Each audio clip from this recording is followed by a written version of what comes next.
right, thank you so much, City of Tacoma Park, for supporting this event. It's become a really family gathering, so I really appreciate that.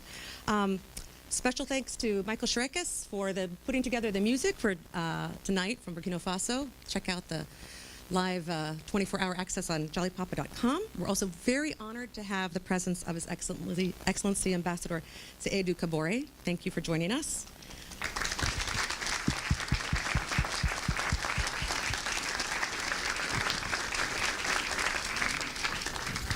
We are also very pleased to have Paul Sankara with us tonight, brother of assassinated President Thomas Sankara, and he's a consultant with project management, and he's a co-founder of the Community Against Impunity in Burkina Faso. Welcome, Paul.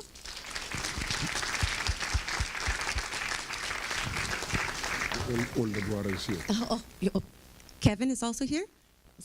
Pascal, okay, and his older brother. Thank you so much for being here.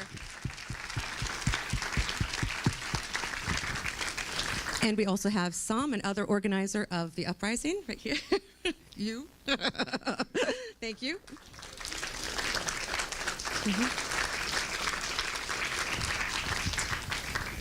So this is a beautiful film, and the beauty is not just in the visuals and energy, but in the spirit of it. It highlights Sankara's legacy and how the role of arts can be an agent for civic change. The movie speaks to all of us, I think, asking us what we might need to resist and what might we need to remember. And it's a story of courage and hope and a reminder of the importance of our own actions. So I hope you all find it as inspiring as I did. And with that, it's my great pleasure to introduce Barthelemy Bazemo, who is going to give a brief historical context for those of us who are not familiar with Burkina Faso. He works with the Africa Faith and Justice Network as a policy analyst. He's a native of Burkina Faso, and he is currently working on his doctorate at Howard University, just finished his comprehensive exams. And his focus is on African governance, specifically on the October 2014 popular uprisings. Welcome, Bazemo.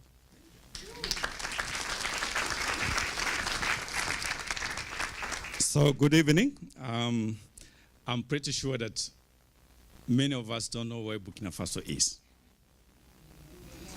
Do you know where Burkina Faso is? Okay, great.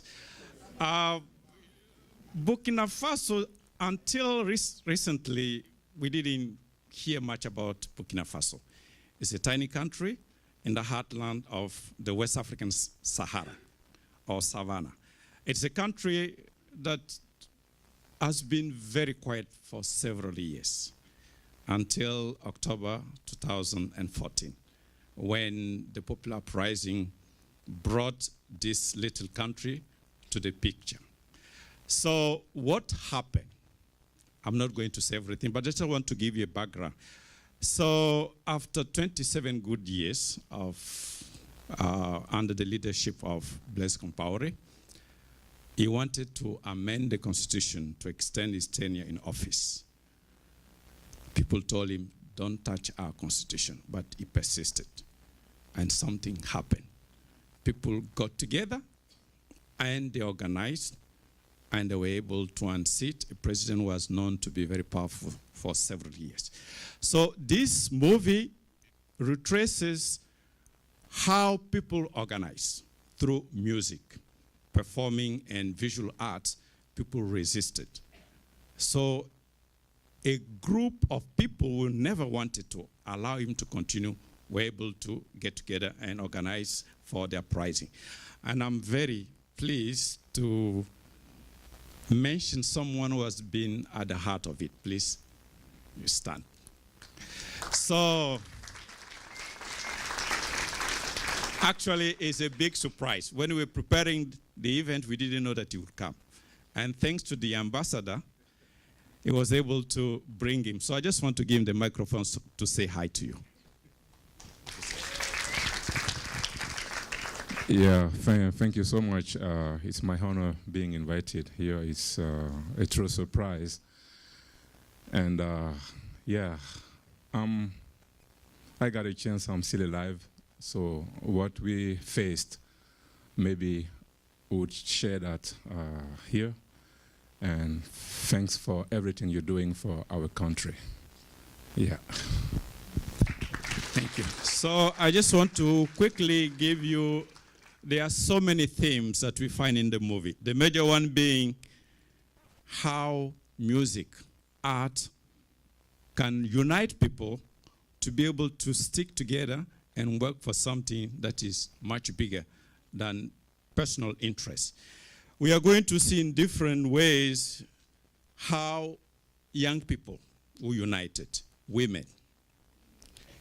They got together and said, no. You'll hear about what I call the spatula movement. In Burkina Faso, 3 days before the event, close to 6,000 women took to the street and told the president, don't touch our constitution. And this has had a big impact. So we are going to hear issues about gender, we are going to hear issues about youth resistance, and also the legacy of Thomas Sankara. Someone who loved his country, someone who gave everything for the country to be recognized. When he came into power, the country used to be known as Upper Volta. And in '84, he gave it the name of Burkina Faso. It means the land of people with integrity, dignity. So this was a political agenda that he wanted his people to live with dignity. So this is what you're going to see in the movie and many other themes. So I don't want to say everything. After the movie, we'll be able to discuss more. Thank you.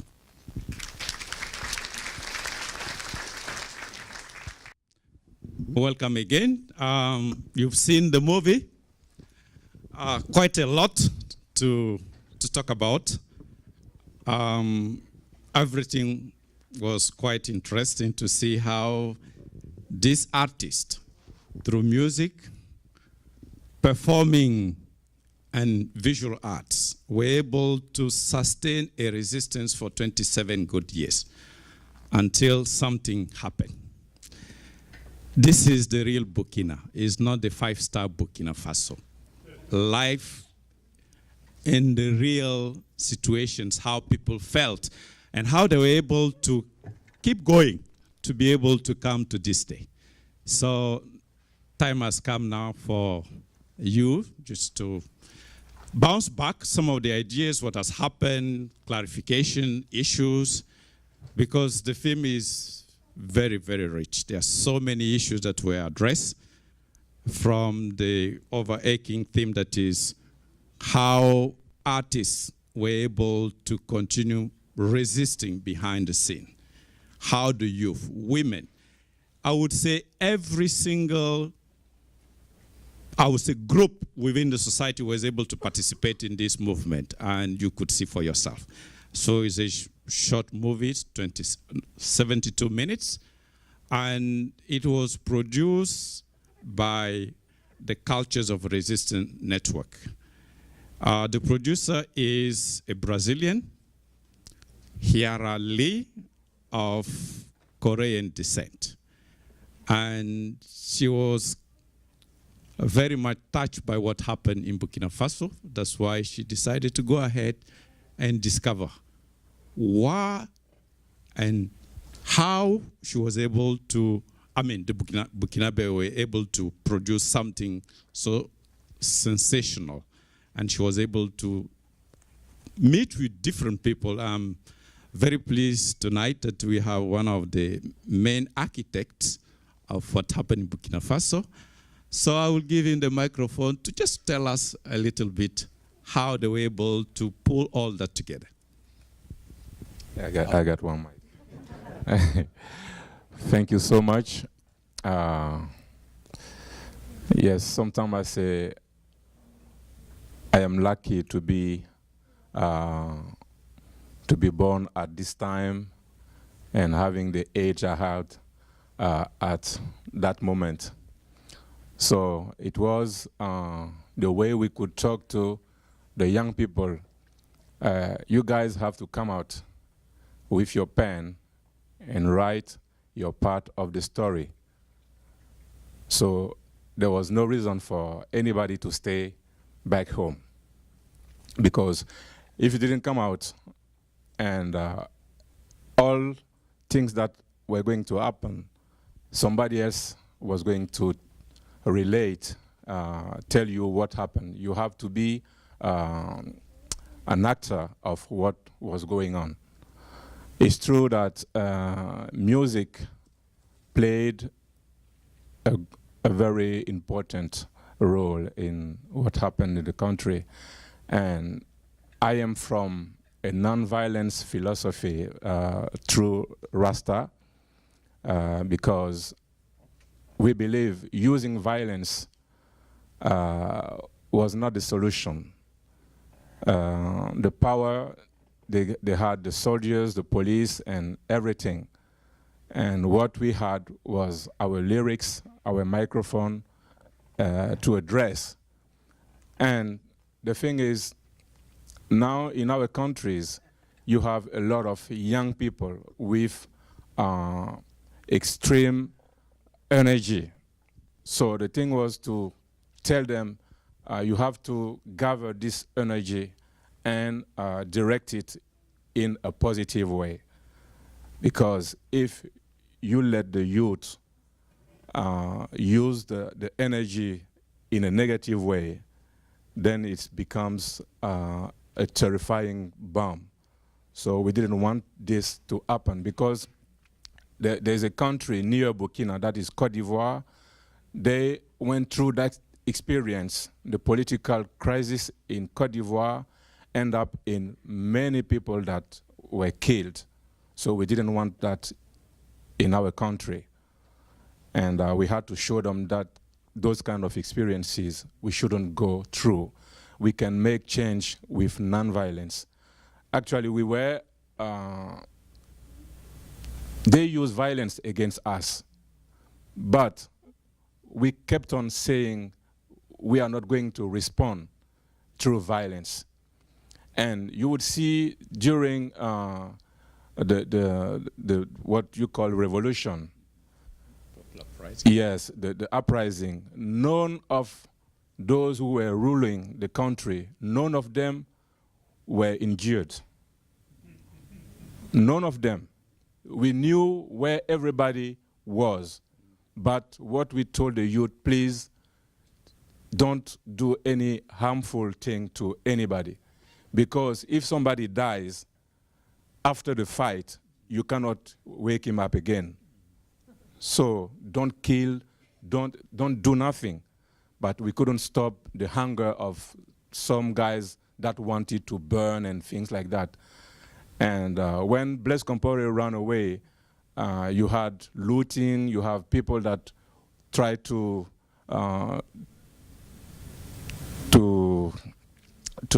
take things they didn't. Yeah, it was, yeah, man. Yeah. Yes. Yeah, it was really hard, and the police and the one that were fighting us the day before, they were the ones that came to us asking us to ease, to call for peace in the country, to tell the youth stop looting, stop doing. Yeah, because we wanted them to know we are not here because we want violence. We are here because the youth want to dream of something positive, and you have to stop. Yeah, man. So. Good. So before we open the floor for questions, I just wanted to zero in on a very important element that runs across the movie. It's the figure of Thomas Sankara. Several times, many times, people mention his name. We are heirs of Thomas Sankara. He has been someone who taught us to dream, to be proud of our country. He taught us to live integrity. And we are very blessed tonight to have two of his brothers present here. And we have Mr. Pascal.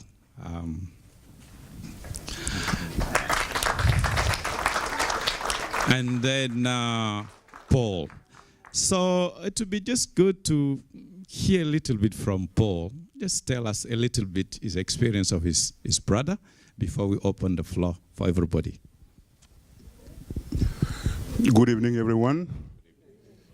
I think that there was a lot of things in the movie, so the best way to have, quite a right view on Thomas Sankara and Burkina Faso is probably to give you the floor and ask questions. And maybe you got people who were in Burkina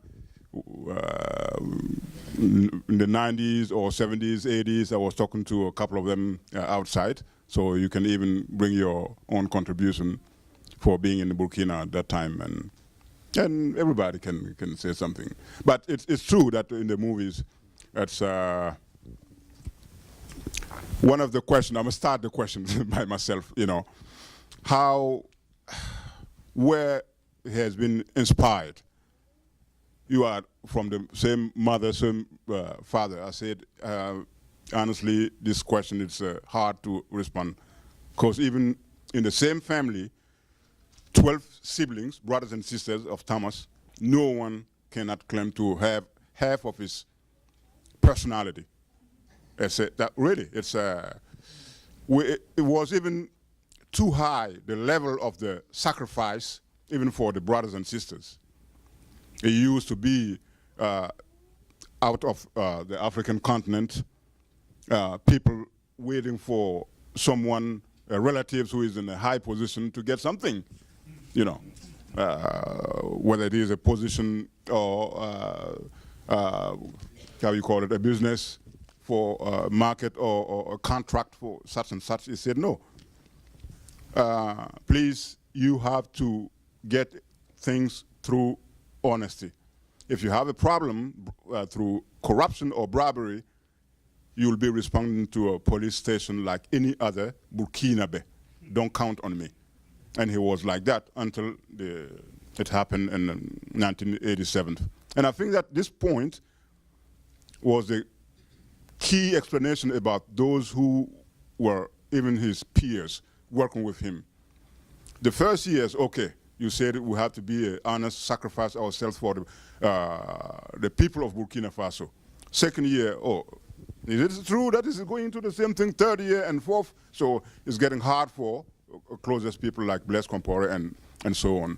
So that's what I'm trying to say. But he knew how it's hard, to raise, appoint women in the high positions and in a social, cultural context, like in Burkina, you have a lot of enemies against you, starting from your own family, because all of us has been raised that the man is always above a woman. I'm trying to take some key things to explain how he was, but indeed, and the most important thing for me doing this movie, it's a quite of good lesson of history. Sometimes one of them was talking about the slavery, one of the musicians. The other one was talking about the women issues, Sankara's, etc., etc. But I just want to end up, before we start the Q&A, I'll give you the floor, to pay a tribute, I don't know if you did it, to one of the co-founder of Ballet Citoyen, who just passed away a few days ago, on Monday. He was even in the movie, Amidou Valiant. So, rest in peace. You're welcome. Okay, now we are open to your questions.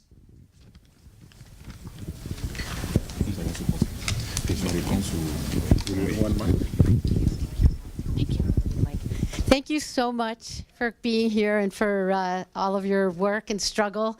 The question I have for you is, what kind of advice do you have for us in the current situation that we're in, given our movement towards authoritarianism here and the need to mobilize the youth and to, as a nonviolent activist myself, empower people to understand what that means and how to take power? What kind of advice would you give us on building a movement that actually involves people I mean, as an artist, I appreciate the movie and the beauty of the movie, but any specific lessons that were not obvious in the movie that you might want to share about your experience bringing people together, overcoming fear, and building a communal way of resisting together to make change? Would be really lovely to hear.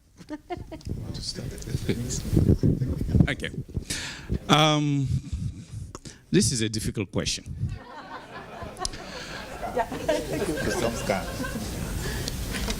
But let me just share a little bit about Burkina Faso. Maybe there you would get some insights how to go about it. The main plot in the movie was how culture, because Burkina Faso is a country, I would say, hub of cultural events. And culture permeates how people live together. And they were able to live cohesion and have a sense of purpose together. That's why they were able to really succeed in what happened. You cannot replicate what happened in Burkina Faso here, but at least you can learn how numbers can bring power and how being knit together, have a sense of purpose, working towards an ideal that is communitarian for all of us. It's not that we're doing it only for one person. I think they were in it together because they believe in something that is good for all the Burkinabe. And they were ready to stand for it. And that was the strength of the movement. And you could see kids, women, old, young, all together, they join in together to be able to come to that victory. So, if there is anything I can say, is to find something that can bring people together. Because once you have people to believe in an ideal, then you can translate that into music, into art, into gathering, and together you're able to achieve something. So if there is any lesson we can learn from the Burkinabe case, that's what I can say. Because these are people who've been singing the lyrics. This is people who went out, mobilized people, but it was non-violent. But they were able to do it with boldness, with conviction. They were able to do it because they believe this is something that is good for us, for the next generation. And that's why they were able to succeed. So these are the few thoughts I can share with you. Maybe my colleagues will be able to add something more. Yeah, as he said, it's difficult to give a straightaway answer to that kind of question. But the thing is, I was in Nashville, and there was a shooting in a I don't remember the place. And that night, I started writing a song about Americans because I don't understand you guys. Yeah. You say, in God you trust, but truly you trust in guns. In guns, because every day on the news, they shoot people. And you're there doing nothing. They kill your kids, they kill your friends, and you're there doing nothing. Because the First Amendment says it's your right, or the second is your right to bear arms. To do what? I think the youth everywhere in the U.S. should come together because the Second Amendment was written by men and women. It's not, even the Bible, people can change words in the Bible or in the Quran. In Burkina, we refuse that the president could change the constitution, but here you have to do something to change that amendment. So this is one of the causes around which you could gather. It's true that They say they got power. Those who are dealing with arms, they are powerful. And if your power is to kill somebody, then you have no power. To us, the true power is to help others be human beings in a spiritual way of the human things. But yeah, you're very powerful. You could go everywhere you want, but you cannot stop people from killing your kids. This is really crazy. Yeah.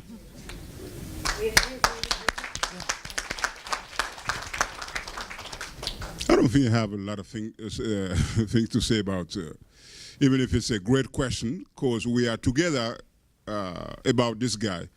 I don't want to repeat it because we have kids tonight. The words that he used to qualify the African countries. Maybe he has the same thought about his own people, his own country. You know, so, but to pick up quite a few things that Samska just said, we have to organize. We have to organize, that's the only way. Peacefully, but it's a long process to change things. He touched the key point, which is very important for me, the gun issue. But it's also the whole Constitution itself.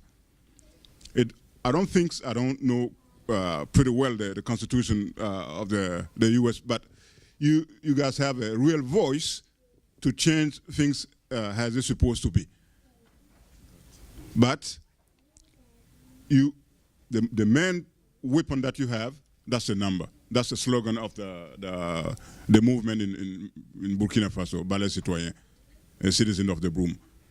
They are there, regardless of the place that they are, White House or State Department and so on, because you are here. If you don't exist, they won't be there. So take the number, which is your main weapon, and make them change. That's all I can say about that. We've got a question in the back here. Okay, thank you very much. I would like us to, to give a round of applause to Kerry, who put this program together. Yeah, she did a great job. And, thanks to your persistence, your leadership skills, all of us, we're here, and I'm really, really pleased. And that's the first time I see an ambassador of Burkina Faso to an event. And now, one thing quickly, to Samska. Samska, the gentleman in the middle, I think somebody needs to do that. That's why I took the microphone. So in Burkina Faso, when they were fighting against Blaise for 27 years, the journalist Zongo was killed. And one thing that we did not see in the movie, most of the political leaders who were opposed to Blaise Compaoré, either they were corrupt or they were killed and assassinated. So there was a void.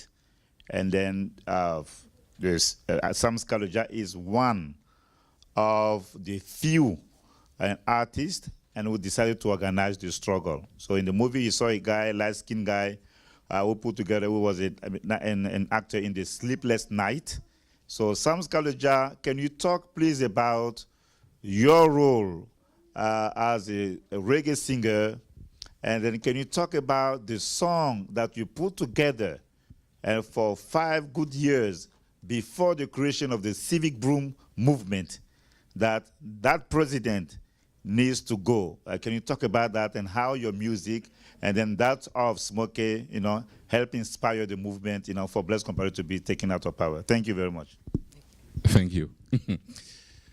Yeah. Actually, I started as a radio host, having a reggae program on a private radio station, playing reggae music. And reggae music is revolution music. So at the beginning, they just say, yes, these are people listening to reggae music as those taking drugs and don't care.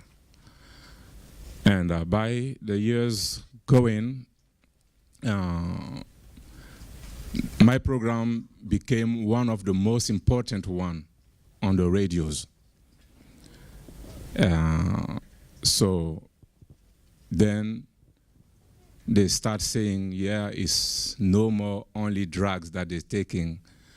They're also trying to set us into troubles. So then death threats began. I start receiving calls threatening. They dropped a letter in the radio station with blood on it, saying that they killed Norbert Zongo, they killed Sankara, and I have to be careful.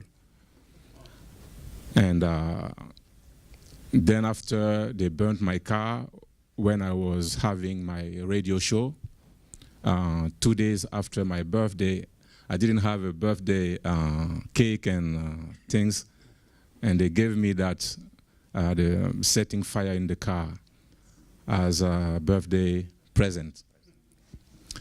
So then, yeah, it was really hard, but as I wrote a song, yeah, losing the job came after, because it was in 2007. Actually, the thing started when I released a CD. The first time an artist would release a CD dedicated to Thomas Sankara. I call it a candle for Thomas Sankara because they tried their best so that the youth could forget about Thomas Sankara. So one day we were having a meeting with some friends, and I played a speech of Thomas Sankara, and you got some guys asking who is talking. And I say, yeah, if we do nothing, then in 5 or 10 years, people are going to forget about Thomas Sankara because they even cannot recognize his voice. This is very dangerous. So I took 3 of his speeches, the one at the United Nations, the one in Addis Ababa, and another one in Ouagadougou. And I wrote songs, and I released the CD on December 21st, 2006, because many of the people in Burkina did not know that Sankara was born on December 21st. They all know about the day he was killed, October 15. And I told them, nobody talks about the death of Jesus. The most important is the day he was born. That's why you got Christmas. So let's celebrate life, not death. And I released the CD. And some days after, there was a Lahaji, an old man that saw me grow, came to the radio station and saying, yeah, I heard a song, and they say it's you that wrote this song, you're singing Sankara, Sankara. You have to stop doing that because you're going to be in troubles. I said, no problem. He said, yeah, you know, in our language, they say you should not follow a dead leader. Sankara is dead, and you're still following him. What do you want? I say, yes, you are Alhaji. You went to Mecca. Why? Because of Muhammad. Is Muhammad still alive? He said, no. So please leave me alone. I will follow my Sankara. And things started there. They start pushing pressure. And I remember I got one of the family member. It was during funerals in the village, who came and said, yeah, we could help you get a job abroad, a way for me to go and live in Europe or in the US. I say, how can you do that? Yeah, I can talk to some relatives of a president and we can help you because you know people in this country, they are very bad guys. They can kill you. I say, no problem. I showed him the passport. Look at the visa I got. If I wanted to stay abroad, I wouldn't wait for you. I would have gone. But there's something to be done here. That's why I'm here. and it turned into some dispute, and then, yeah. So we kept on until I met with Smokey, because Smokey is doing rap music, I'm doing reggae music. And when we came together to write a song for the journalist Norbert Zongo, that was in 2008, to celebrate the 10th year of his assassination.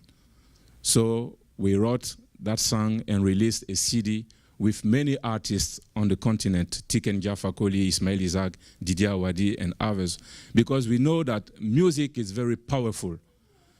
And in Africa, people listen a lot to radios and televisions, so we could use those those medias to spread the message. So we released the CD, and yeah, it was a big success. And we tried thinking what we can do beyond writing songs, because it's true, you can be committed writing songs like this, but you have to go on the field and tell people this is what we have to do. That's why you could see us on the front line, facing bullets and things like that. So the thing was also to say to the youth, if you fight, you die. You don't fight, you die. So then what is going to be your choice? Yeah, you don't come out, you are going to die. You come out, maybe you die, but you can change something. So it was a way for them, for us to tell them, you don't have to be afraid. Let us go. And we had to push, we pushed, and then we won. And it was really special because most of the time when you fight and there's no victory, then you're disappointed and you stop. But then in few years, we realized something that nobody would believe we could do with our microphones and with our lyrics. So, and what we want now is, Mr. Ambassador, he's here, and he said it's the first time to have an ambassador of our country in an event like this. Yeah, he knows where he's coming from. He's young, and he was part of those walking down the street under the sun for change. So there's no way for him to play the big boss, because there was no boss at that time. Yeah, so this is what we want to, the leaders. We all love Thomas Sankara because of that. He was down there with the youth, with the people. How can you rule a country when you're living in a bunker and with bodyguards around you? You say you are elected by 99% of the people, but you have bodyguards. Why? If you are elected by 99% of the people, it means they love you. Why are you, yeah, you don't need protection, but why are you afraid? So it means there's something wrong with them. So we have to change the perspective of political powers. And something I want to add is, they say culture is the root of everything. But governments, they don't put money in culture. They put money in guns. And we are going to use our lyrics to touch their heart and spirits so that they stop financing guns, arms, and give money to people, because we want to bring joy and upliftment. Thank you. Maybe before we proceed, he mentioned something about culture, so I just want to seize this opportunity to talk about many cultural events that we have in Burkina Faso. I don't know, have you ever heard about FESPACO? Huh? Yeah, okay. So then that's one of the events where we get many people. Another question? Yes. Absolutely a beautiful film, and it captures so well the spirit of Thomas Sankara.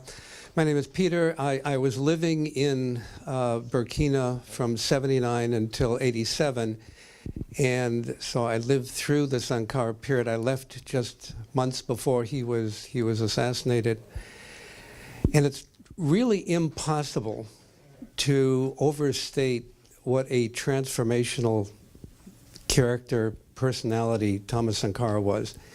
I was able to hear him speak many times in front of the Maison du Peuple, with Jerry Rawlings once when they did the Tom and Jerry show and they're playing drums and playing the guitar.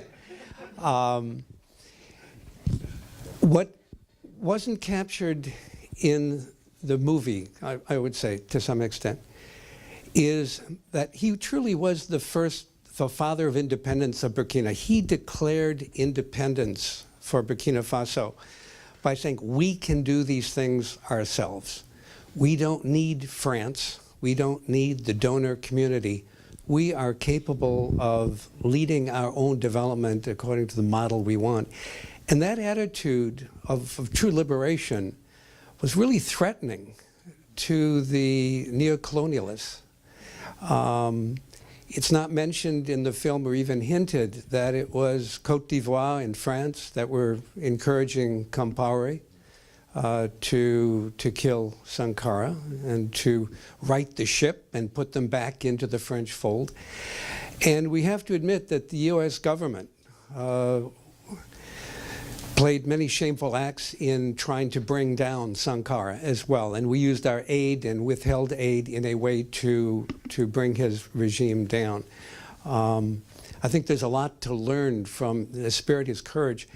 And I think it's encouraging to know that across the continent, in Kenya, in South Africa, in Ethiopia, there are children being born and they are christened Sankara. His spirit is alive across the continent. And I did have two, that's my comment, I had two questions. One, FESPACO. Was FESPACO used during that period to highlight revolutionary movies, any movies from Cuba, Battle of Algiers, any of the movies to bring sort of an international dimension to the revolution that was being fostered in other artistic domains? My other question is, how is the history being taught today? How was Sankara presented to secondary students during the Compaoré period? What did they know about Sankara? And how is his history, his legacy being taught today in Burkinabe schools? Okay. Talking about the FESPACO is a film festival. I think FESPACO was meant to give the blacks a tribune to share the culture. And I remember something after Sankara was in Harlem in 1984. He invited many actors from the United States to the next FESPACO. And many African Americans discovered Burkina because of FESPACO. And I was lucky to meet with Tracy Chapman, Alice Walker, and others at that time in Burkina. And the thing was to give them another perspective, because I felt I lived something that made me feel very sad last time in Atlanta. I was there and I went to visit the place of Martin Luther King, and I met with some African American. They are very old, and through my accent they asked me, "Where are you from?" I say, "I'm not from the US." He said, "Yeah, that's why I asked." I say, yeah, I'm from Burkina Faso. He said, what? Burkina Faso? He couldn't repeat. And the capital city is Ouagadougou. He's wow, Ouaga, wow, wow, wow. And yeah, and he asked me another question. Is it true that you African don't love African Americans? I was really sad. Who told you that? The medias. You have to stop listening to those kind of medias. Yeah. Yes. No, this is not fake, because you got some people that really believe in what they hear. And I told him, today, if you are an American, you don't need to suffer to get a visa. Today you have the ambassador here. He can help you get the visa the next day. Yeah, on the spot. Yeah. And you take a flight, you go to Burkina. Maybe you are not going to sleep in a big hotel. You can stay with friends and things like that. You're not going to pay taxes like here. You're not going to spend a lot of money. You would be welcomed in Burkina. So stop listening to the medias, buy your flight tickets, go down Africa, and you discover by yourself if they love you or not. And they say, yeah, you're right. But you guys, are you Muslim? I say, yeah, in our countries, we are 50% of Muslims, 50% of Christian, but 100% of Africans. Yeah. So FESPACO was that. And alongside with FESPACO, it created the Institute of Black People, l'IPN, yeah. And the thing was to teach to the African youth, the leaders in Africa, the diaspora, what they played, what they did for liberation, for emancipation. And FESPACO was also that, because everything you could say, the only way to capture was through the movies and to show. And it's true that when I was in secondary school, they used to show us movies about Korea, China, about revolution, and also about Cuba. And we knew many things about Cuba than we knew about France because of the revolution. And we were taught about what happened in Soweto to the children of Soweto. All of those things, we grew up with those kind of ideas that we should resist imperialism. We should fight just to be human beings. And Rastafari came and added something, what Bob Marley said, the one love. I was very happy. The guy said, it's true, you're white, but it's only because God let the sun burn my skin. If not, it's the same blood. So how is Thomas Sankara taught to the youth today? At schools, they have a program about the history of Burkina.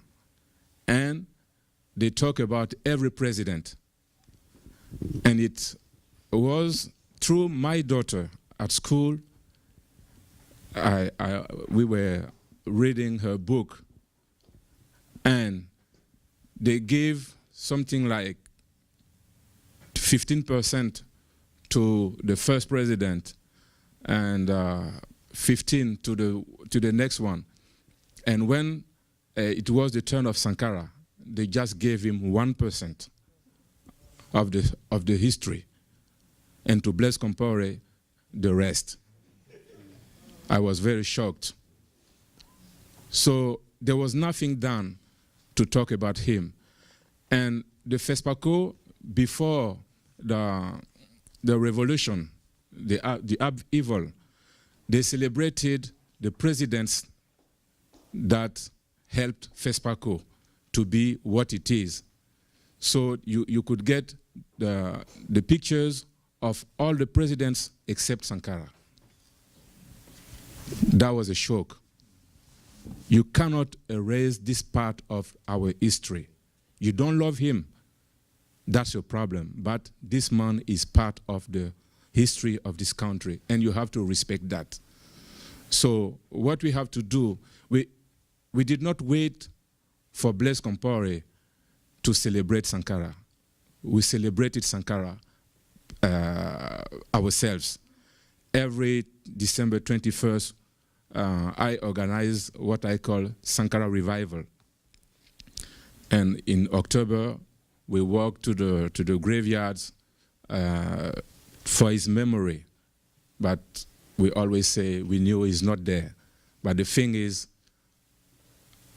teach the people. And every year I organize tree planting in memory of Thomas Sankara, because he said, the desert is coming, you have to stop the desert. So every year, in the rainy season, I organize tree planting, and I call people, yes, we have to keep this legacy of Thomas Sankara. So there are many things we do so that his memory should still alive. Yeah. I think we've got time for one last question. Here you go.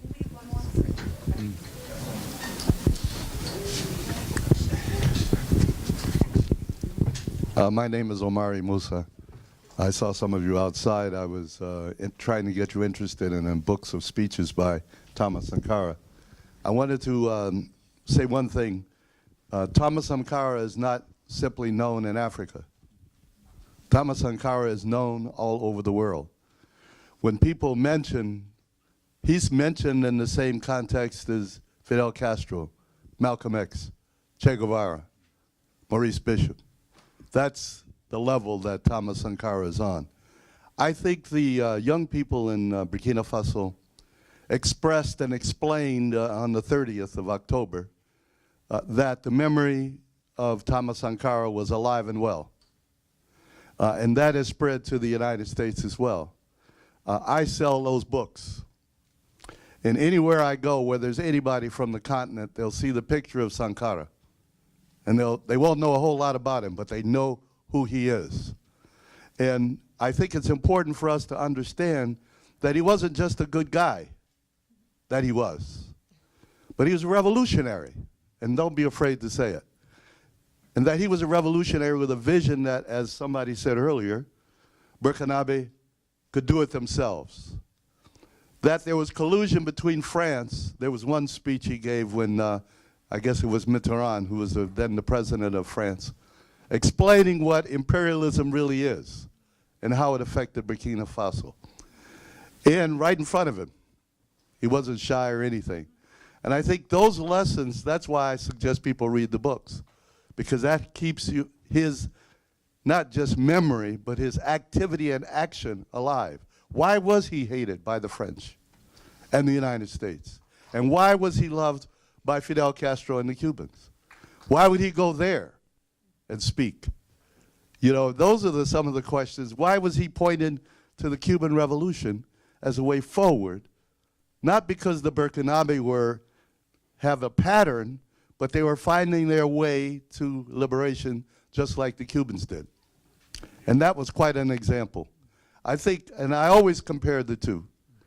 Thomas Sankara, there was a picture in the movie, and this is repeated often, is Africa's Che Guevara? No. I disputed that all the time. Thomas Sankara was a revolutionary leader of working people in the world, just like Che Guevara was. But he's not specifically Africa. He's for the whole world. And all of us should look at Thomas Sankara as one of our leaders, historic leaders. I'm going to just conclude on this one point. I know everybody's getting ready to go. And that is my greetings to the ambassador and the staff. I'm glad you're here. You will hear from me when we do other events. I'm a part of a group here that does stuff with brother over here. Where is he? There he is back there in the corner, around Cuba Africa and the fight for liberation against imperialism. You will hear from me, and hopefully you'll be able to speak at the event. So finally, I want to just thank you for being here and the organizers of the event for organizing this event. Yeah. I know Kerry did it. We all did it. It was communal. Because this is the kind of thing that gets the word out about who is, not who was, who is Thomas Sankara. I thank you very much. So I promised this gentleman one brief question. He's going to keep it short. Actually, as a Burkinabe, it can't be a question, but it's a comment. I'm talking as someone who left his country for 20 years. So this movie really made me travel. I really got emotional, and I wanted to make an analogy that it made me travel like Black Panther, but not to make a... So thank you so much for putting all that together. And Sam Scaloggia, thank you. It's my first time to see you. So really, and I actually envy you. I'm a bit jealous. For the fight you did, I wish I was you. I wish I was Serge or Smokey. I wish I could really associate myself to what you have done. Definitely, definitely, definitely. Yeah, but I'm bringing that for you to realize how important what you did is. And I'm still following what you guys are doing. And I was worried that you will fall under the politicians' games. And I'm seeing that you are trying to go deep in the roots and educate people. And I think that's the way to go. So please, when you go back home, my greetings to everyone there. And we really pray that God gives you the strength to continue so that you don't fall in the trap of many people. So one main thing that I wanted to say about Sankara and its legacy, and unfortunately it doesn't appear in the film, and that was not the purpose of the film anyway. It's one of his key legacy for the Burkinabe is the change of mind. He was very transformational. And I think that's the biggest achievement. And that's why immediately after the parliament was burnt, automatically everyone has the fist up. You know, no one needed during the period of Sankara, you know, to have his Faso Danfani hanged in the office, and when you hear Sankara is coming, you run and you pick it and you pull it on. It's natural, it's coming natural, and I think that's really, the history has to be rewritten. But I think, and I usually play and say, you know, when we were kids, you couldn't date a woman from Cote d'Ivoire, because being a voltaic was almost being a second-class citizen in West Africa. He restored that. He transformed that. And we are really proud as Burkinabe to associate ourselves to that. Thank you. So before we turn it over to Ambassador Kambori, would you like to say anything? Paul, you've been quiet. Okay. Yes? All right. Thank you. Good evening. Good evening. I will first of all like to thank Dr. Kerry and my brother, Father Bazemo, the film producer, all the attendees to have invited us here. We are very proud of what we are seeing this night. Thank you very much. And my thoughts now are going to people who have been killed for Burkina Faso freedom, as Thomas Sankara, Nobe Zongo. And I have fought for people who are still fighting, like some activists, and among them, we have the privilege to have the presence of Sam Scaloggia. So I would like to have a round of applause for him. And the fact that Sam Scaloggia is among us today is something like a blessing.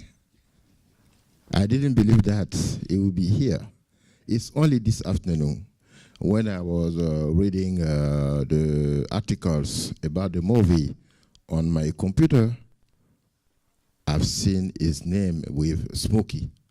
So I remember that last 3 weeks ago, he called me when he arrived here. I said, let me call him to see if he's still in America or somewhere. And I called him, he said that he is still here. I said, where are you? Can you come to DC? He said, it's possible. We have a film about the popular uprising. So I know that you are a live witness of this event. So can you come? He said he is shopping in Walmart. But as I've asked, is ready to come. So he went straight from the shop. He went to the station, the train station. But unfortunately, we don't have the express Amtrak Express. So he negotiated with the Uber driver, who decided to drop him here. So here, he from Harrisburg, Philadelphia, Pennsylvania. So he spent more than 2 hours and a half. He came straight here. So if you can thank him again. I think that is some guy, I'm discovering him now, and I'm very proud to know that he has a deep, profound knowledge, and is very committed to fight for the freedom in Burkina Faso. Thank you very much for coming. And my thoughts are going to the youth. I just want to be short. The youth are really, really, really be impacted by Thomas Sankara, who have changed the mind of people. Even myself, I've been changed by this guy. And I had the opportunity at this time we have members of the revolution in the conduct of the university, and we met this guy at the president's office.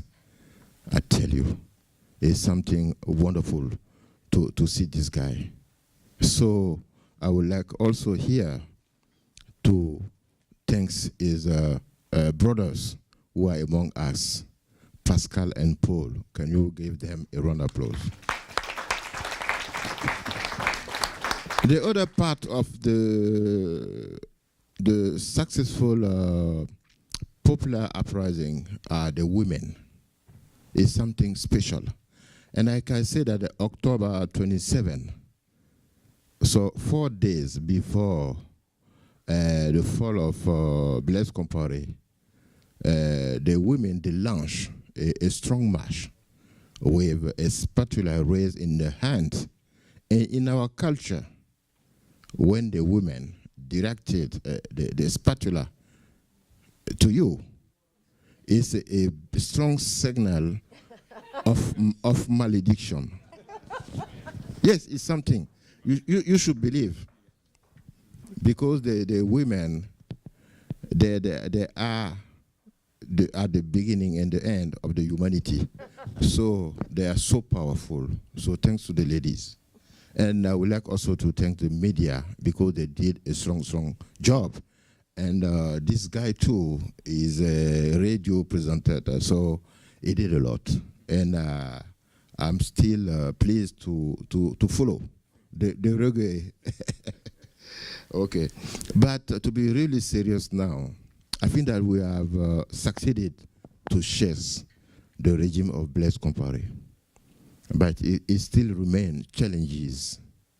And I want here to stress only 2 of those challenges. I think that the first one is about the population, particularly the youth. They have been really involved on the process, the new process. So nowadays, they have a lot of rights. They claim for their rights. They need jobs. They need wages. They need freedom.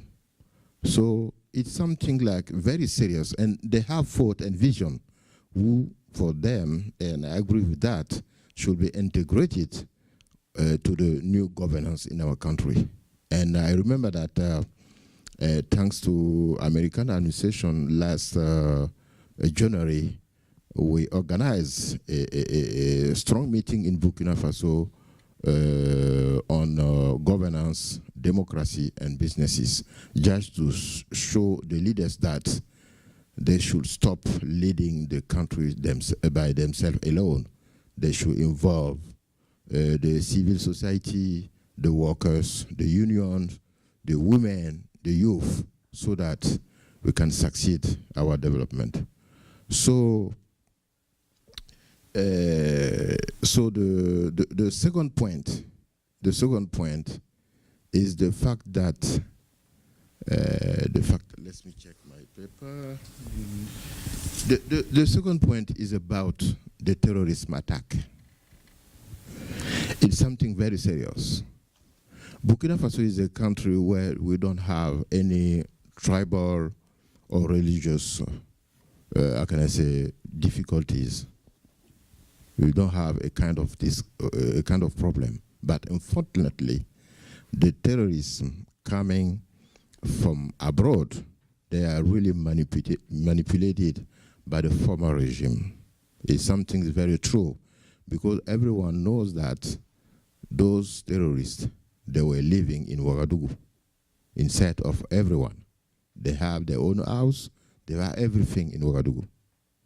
So, because the change of the regime, they went out, they left, but now they want to disrupt and destabilize the new regime. So for me, I think that we should together continue thinking how to maintain the new regime and make our effort to create real benefit for the popular uprising and for ongoing democracy. I know that Burkina Faso, the people are really committed. We should fight for ourselves. But I think that according to our good relationship, partnership with the American, I think that they are helpful. But I think that if everyone can help, so that we'll back Burkina Faso better. Thank you very much. Thank you. So,